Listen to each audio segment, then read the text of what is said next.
వివేక కేసులో అవినాష్ రెడ్డి సంచలన వీడియో విడుదల చేశారు. వివేక హత్య జరిగిన రోజు ఏం జరిగిందో ప్రజలకు తెలియాలని, మొదటి ఆ రోజు హత్య జరిగిందని శివప్రకాష్ రెడ్డి ఫోన్ చేశారని తెలిపారు. 6:30 ఫోన్ చేశారు. అప్పటికే జమ్మల మడుగుకు బయలుదేరానన్నారు. జీకే కొండారెడ్డి పార్టీలో చేర్చుకునే కార్యక్రమం అది అని ఆయన అన్నారు. రింగు రోడ్డులో ఉండగా ఫోన్ చేసి అర్జెంటుగా బావ ఇంటికి వెళ్లమని చెప్పారు. వివేక చనిపోయారని శివప్రకాష్ రెడ్డి చెప్పారన్నారు. అక్కడికి వెళ్లగానే పిఏ కృష్ణారెడ్డి అక్కడ ఉన్నారు. బాత్రూంలో డెడ్ బాడీ ఉందన్నారు. అనుమానాస్పదంగా ఏమైనా ఉందేమోనని అడిగాను. అవేమీ లేదని చెప్పారని అవినాష్ రెడ్డి సంచలన వీడియో విడుదల చేశారు. వివేక రాసిన లెటర్, ఫోను ఉంది. ఆ రెండు ఉన్నట్లు వివేక అల్లుడికి మాత్రమే చెప్పాడు. అవి దాచిపెట్టమని చెప్పాడన్నారు. ఇదంతా సిబిఐ విచారణలో వెల్లడైందని, వివేక రాసిన లేఖలో డ్రైవర్ ప్రసాద్ను వదిలిపెట్టవద్దని రాశాడని చెప్పారని అవినాష్ రెడ్డి చివరి రాసిన మాటలు అవి దాచిపెట్టమని రాజశేఖర్ రెడ్డి చెప్పారు. ఈ హత్యలో వివేక రాసిన లేఖకు ఎవిడెన్స్ అన్నారు. ప్రసాద్ మంచివాడు అని దాచిపెట్టమని రాజశేఖర్ రెడ్డి చెప్పారు. అంటే తండ్రి వివేక రాసిన చివరి లేఖను నమ్మరా అని నిలదీశారు. సిబిఐ విచారణ జరుగుతున్న తీరు పట్ల ప్రజలందరికీ తెలియాలనే ఉద్దేశంతో నేను ఈ వీడియో చేస్తా ఉన్నా. ఈ కేసు పైన గత 3 సంవత్సరాలుగా సిబిఐ విచారణతో పాటు దీని చుట్టూ చాలా రాజకీయాలు కూడా తిరుగుతున్నాయి. చాలా సందర్భాల్లో మాట్లాడాలనుకున్నప్పటికీ కూడా సిబిఐ విచారణ మీద నమ్మకంతో వివేకానంద రెడ్డి పెదనాన్నను గురించి కొన్ని విషయాలు మాట్లాడలేక, చనిపోయిన వ్యక్తి కూతురు అల్లుడు గురించి మాట్లాడలేక, ఎన్ని విమర్శలు నాపై నా తండ్రిపై వచ్చినా మౌనంగానే ఉన్నాను.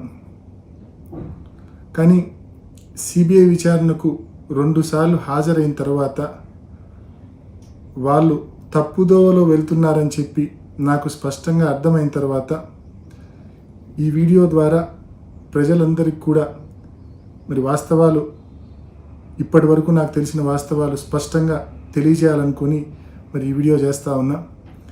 ఇకపై ఈ విషయం గురించి పూర్తి స్థాయిలో మాట్లాడదలుచుకున్నా కూడా, కానీ అనవసరమైన విమర్శలు పొరపాటున కూడా చేయను.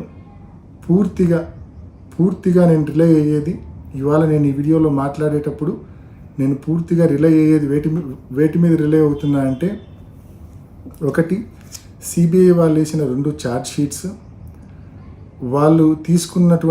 వాళ్ళు ప్రవేశపెట్టినటువంటి కోర్టుకి ఇచ్చినటువంటి 248 విట్నెస్ స్టేట్మెంట్స్, వివిధ సందర్భాల్లో కోర్టుల్లో సిబిఐ వారు వేసినటువంటి కౌంటర్ అఫిడవిట్స్, అదేవిధంగా నన్ను ఒక 10 గంటల పాటు మరి నన్ను విచారణ చేశారు. ఆ విచారణలో నాకు వచ్చిన ప్రశ్నావళి, వీటన్నింటినీ బేస్ చేసుకొని మాత్రమే నేను మాట్లాడతాను తప్ప ఇంకా బయట నుంచి వేరే ఏవి కూడా నేను తీసుకొని రాను. ఎందుకంటే I want to stick to the facts, I want to stick to the relevant record.